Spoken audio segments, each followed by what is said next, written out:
Hello दोस्तों, आज की वीडियो में आपका बहुत बहुत स्वागत है। दोस्तों, आज की वीडियो में होने वाले हैं भारतीय इतिहास से संबंधित महत्वपूर्ण प्रश्न। दोस्तों, अगर आपको वीडियो पसंद आए तो वीडियो को लाइक और चैनल को सब्सक्राइब जरूर कर देना। देखते हैं पहला सवाल। महावीर स्वामी का जन्म कहाँ हुआ था? इसमें चार ऑप्शन दिए गए हैं। Option A Lumbini, option B Kundagram, option C Kapilavastu, option D Pavapuri. इसका राइट आंसर ऑप्शन बी हो जाएगा कुंडग्राम। महावीर स्वामी का जन्म कुंडग्राम में हुआ था और महावीर स्वामी की मृत्यु हुई थी पावापुरी में। महावीर स्वामी का असली नाम जो था वो वर्धमान था और उनके पिता का नाम सिद्धार्थ था और माता का नाम त्रिशला था। महावीर स्वामी जैन धर्म के 24वें तीर्थकर थे। और अगर बात करें कि जैन धर्म के प्रथम तीर्थकर कौन थे, तो वो ऋषभदेव थे। और दूसरे तीर्थकर जो थे वे अजीतनाथ थे। और एक तीर्थकर और थे जो 23वें थे, उनका नाम था पाशारुनाथ। जैन धर्म में टोटल 24 तीर्थकर हुए हैं। पहले ऋषभदेव, दूसरे अजीतनाथ, 23वें जो थे पाशारुनाथ थे और 24वें और अंतिम तीर्थकर जो थे वे महावीर थे। अगला सवाल है, अर्थशास्त्र के लेखक कौन थे? इसका राइट आंसर ऑप्शन बी हो जाएगा चाणक्य। अर्थशास्त्र के जो लेखक थे वो चाणक्य थे। चाणक्य के दो नाम और भी थे, एक तो कौटिल्य और दूसरा विष्णुगुप्त। चाणक्य चंद्रगुप्त मौर्य के दरबार में उनके प्रधानमंत्री और मुख्य सलाहकार थे। अगला सवाल देखते हैं, नालंदा विश्वविद्यालय की स्थापना किसने की थी? इसमें चार ऑप्शन दिए गए हैं। Option A Ashok, option B Kanishka, option C Harshavardhana, option D Kumaragupta प्रथम। इसका राइट आंसर ऑप्शन डी हो जाएगा कुमारगुप्त प्रथम। नालंदा विश्वविद्यालय जो है उसकी स्थापना कुमारगुप्त प्रथम ने की थी।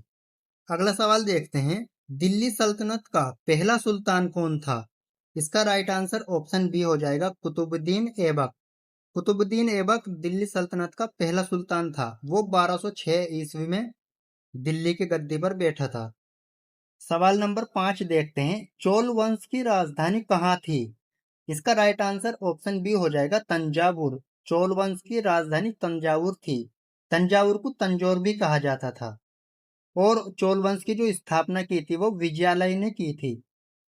चोल साम्राज्य दक्षिण भारत का बहुत ही शक्तिशाली राजवंश था। चोल साम्राज्य ने 9वीं शताब्दी से 13वीं शताब्दी तक शासन किया था। अगला सवाल है, पुलकेशिन द्वितीय ने किस नदी के तट पर हर्षवर्धन को हराया था? इसका राइट आंसर ऑप्शन सी हो जाएगा नर्मदा। पुलकेशिन द्वितीय ने हर्षवर्धन को नर्मदा नदी के तट पर हराया था। केसिन द्वितीय एक चालुक्य सम्राट थे जो वातापी पे शासन करते थे। अगला सवाल देखते हैं, मोहम्मद बिन कासिम ने सिंध पर आक्रमण कब किया था? इसका राइट आंसर ऑप्शन ए हो जाएगा 712 ईस्वी में। मोहम्मद बिन कासिम ने 712 ईस्वी में सिंध पर आक्रमण किया था। उस समय सिंध पर राजा दाहिर का शासन था। इस युद्ध में मोहम्मद बिन कासिम की जीत हुई थी और राजा ताहिर की युद्ध में ही मृत्यु हो गई थी। 8वां सवाल देखते हैं, अलाउद्दीन खिलजी ने बाजार नियंत्रण नीति क्यों लागू की थी? इसमें चार ऑप्शन दिए गए हैं। ऑप्शन ए धार्मिक सुधार के लिए, ऑप्शन बी सेना के लिए सस्ता सामान, ऑप्शन सी किसानों की सहायता, ऑप्शन डी व्यापार बढ़ाने के लिए। इसका राइट आंसर ऑप्शन बी हो जाएगा सेना के लिए सस्ता सामान। अलाउद्दीन खिलजी ने सेना के लिए सस्ता और अच्छा सामान उपलब्ध कराने के लिए बाजार नियंत्रण नीति लागू की थी। अगला सवाल देखते हैं, रजिया सुल्तान किसकी पुत्री थी?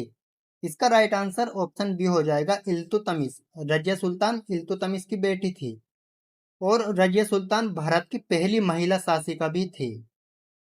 सवाल नंबर 10 देखते हैं, विजयनगर साम्राज्य की स्थापना किसने की थी?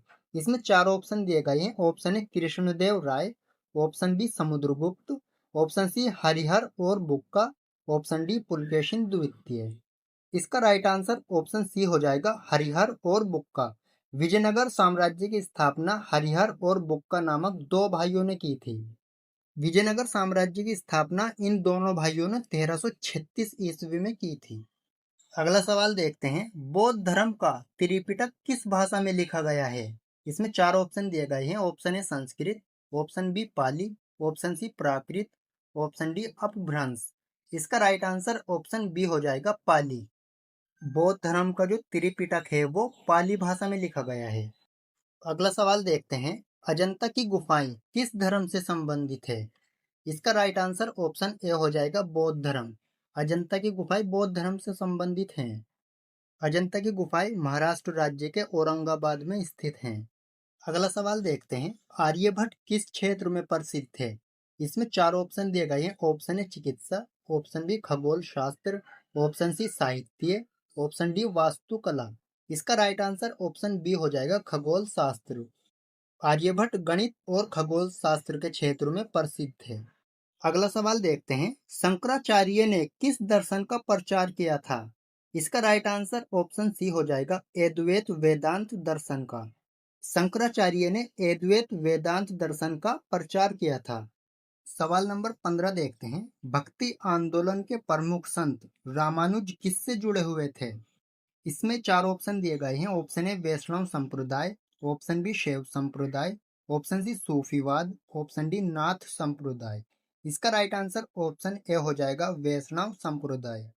भक्ति आंदोलन के प्रमुख संत रामानुज जो थे वे वैष्णव संप्रदाय से जुड़े हुए थे और ये विशिष्टता द्वैत दर्शन के प्रतिपादक भी थे।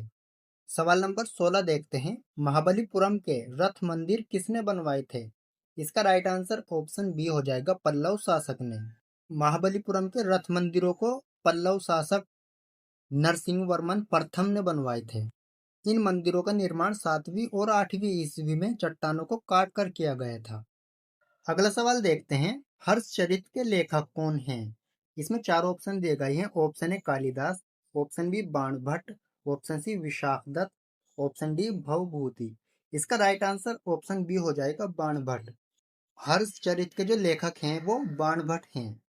अगला सवाल देखते हैं, चालुक्य वंश के प्रसिद्ध शासक पुलकेशिन द्वितीय की राजधानी क्या थी? इसका राइट आंसर ऑप्शन ए हो जाएगा बादामी। पुलकेशिन द्वितीय की जो राजधानी थी वो बादामी थी। सवाल नंबर 19 देखते हैं, दिल्ली सल्तनत का अंतिम वंश कौन सा था? इसमें चार ऑप्शन दिए गए हैं। ऑप्शन ए गुलाम वंश, ऑप्शन बी खिलजी वंश, ऑप्शन सी तुगलक वंश, ऑप्शन डी लोदी वंश। इसका राइट आंसर ऑप्शन डी हो जाएगा लोदी वंश। दिल्ली सल्तनत का जो अंतिम वंश था वो लोदी वंश था। 1526 ईस्वी में जब पानीपत का प्रथम युद्ध हुआ था वो इब्राहिम लोदी और बाबर के बीच हुआ था, जिसमें इब्राहिम लोदी की हार हुई थी और बाबर ने इस युद्ध को जीत लिया था। इस युद्ध के बाद ही मुगल सल्तनत की नींव पड़ी थी। सवाल नंबर 20 देखते हैं, वास्को डी गामा भारत कब पहुंचा था? इसमें चार ऑप्शन दिए गए हैं। ऑप्शन है 1498 ईस्वी, ऑप्शन बी 1526 ईस्वी, ऑप्शन सी 1600 ईस्वी, ऑप्शन डी 1757 ईस्वी। इसका राइट आंसर ऑप्शन ए हो जाएगा 1498 ईस्वी में। वास्को डी गामा सन 1498 ईस्वी में कालीकट के बंदरगाह पर पहुंचा था। अगला सवाल देखते हैं, विजयनगर साम्राज्य का सबसे प्रसिद्ध त्योहार कौन सा था? इसका राइट आंसर ऑप्शन सी हो जाएगा महानवमी। महानवमी विजयनगर साम्राज्य का सबसे ज्यादा प्रसिद्ध त्योहार था। सवाल नंबर 22 देखते हैं, चौरी चौरा की घटना किस आंदोलन के दौरान हुई थी? इसमें चार ऑप्शन दिए गए हैं। ऑप्शन ए भारत छोड़ो आंदोलन, ऑप्शन बी सविनय अवज्ञा आंदोलन, ऑप्शन सी असहयोग आंदोलन, ऑप्शन डी स्वदेशी आंदोलन। इसका राइट आंसर ऑप्शन सी हो जाएगा असहयोग आंदोलन। चौरी चौरा की घटना असहयोग आंदोलन के दौरान हुई थी। असहयोग आंदोलन महात्मा गांधी ने सन 1922 में शुरू किया था। अगला सवाल देखते हैं, शिवाजी का राज्याभिषेक कहाँ हुआ था? इसका राइट आंसर ऑप्शन बी हो जाएगा रायगढ़ में। शिवाजी का राज्याभिषेक रायगढ़ के किले में हुआ था। सवाल नंबर 24 देखते हैं, दीन इलाही धर्म किसने शुरू किया था? इसमें चार ऑप्शन दिए गए हैं। Option A Aurangzeb, option B Akbar, option C Sher Shah Suri, option D Babur. इसका राइट आंसर ऑप्शन बी हो जाएगा अकबर। दीन इलाही धर्म की जो शुरुआत करी थी वो अकबर ने करी थी। अगला सवाल देखते हैं, भारतीय राष्ट्रीय कांग्रेस की स्थापना कब हुई थी? इसका राइट आंसर ऑप्शन ए हो जाएगा 1885 में। अगला सवाल देखते हैं, आर्य समाज की स्थापना किसने की थी? इसका राइट आंसर ऑप्शन सी हो जाएगा स्वामी दयानंद सरस्वती ने। आर्य समाज की स्थापना जो है वो स्वामी दयानंद सरस्वती ने की थी। अगला सवाल देखते हैं, सत्यार्थ प्रकाश के लेखक कौन हैं? इसमें चार ऑप्शन दिए गए हैं। Option A Swami Vivekananda, option B Swami Dayananda Saraswati, option C Mahatma Gandhi, option D Rabindranath Tagore. इसका राइट आंसर ऑप्शन बी हो जाएगा, स्वामी दयानंद सरस्वती। सत्यार्थ प्रकाश के जो लेखक हैं वो स्वामी दयानंद सरस्वती हैं। अगला सवाल देखते हैं, सिंधु घाटी सभ्यता किस नदी के किनारे विकसित हुई थी? इसका राइट आंसर ऑप्शन बी हो जाएगा, सिंधु नदी। सिंधु घाटी सभ्यता जो है वो सिंधु नदी के किनारे बसी हुई थी। अगला सवाल देखते हैं, अशोक ने किस युद्ध के बाद बौद्ध धर्म को अपना लिया था? इसका राइट आंसर ऑप्शन ए हो जाएगा, कलिंग का युद्ध। अशोक ने कलिंग युद्ध के बाद बौद्ध धर्म को अपना लिया था। अगला सवाल देखते हैं, बुलंद दरवाजा किसने बनवाया था? इसका राइट आंसर ऑप्शन ए हो जाएगा, अकबर ने। बुलंद दरवाजे का निर्माण अकबर ने करवाया था। बुलंद दरवाजे का निर्माण अकबर ने 1573 ईस्वी में फतेहपुर सीकरी में करवाया था। अगला सवाल देखते हैं, भारत छोड़ो आंदोलन कब शुरू हुआ था? इसमें चार ऑप्शन दिए गए हैं। Option A 1942, option B 1930, option C 1920, option D 1919। इसका राइट आंसर ऑप्शन ए हो जाएगा, 1942 में। भारत छोड़ो आंदोलन 1942 में मुंबई में शुरू हुआ था। अगला सवाल देखते हैं, 1857 के विद्रोह की शुरुआत कहाँ से हुई थी? इसमें चार ऑप्शन दिए गए हैं। Option A Delhi, option B Kanpur, option C Meerut, option D Lucknow. इसका राइट आंसर ऑप्शन सी हो जाएगा, मेरठ। 1857 का जो विद्रोह शुरू हुआ था वो मेरठ से शुरू हुआ था।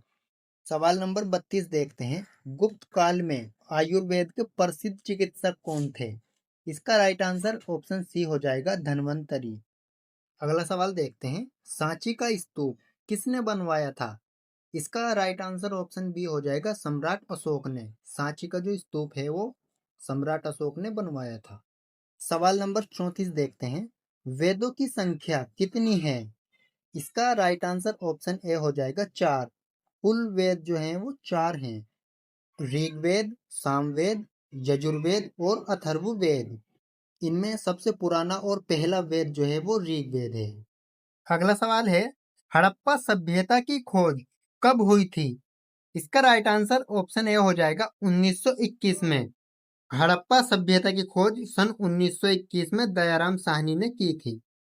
अगला सवाल है, करो या मरो का नारा किसने दिया था? इसमें चार ऑप्शन दिए गए हैं। Option A Mahatma Gandhi, option B Subhash Chandra Bose, option C Bhagat Singh, option D Sardar Vallabh Bhai Patel. इसका राइट आंसर ऑप्शन ए हो जाएगा, महात्मा गांधी। करो या मरो का नारा महात्मा गांधी ने दिया था।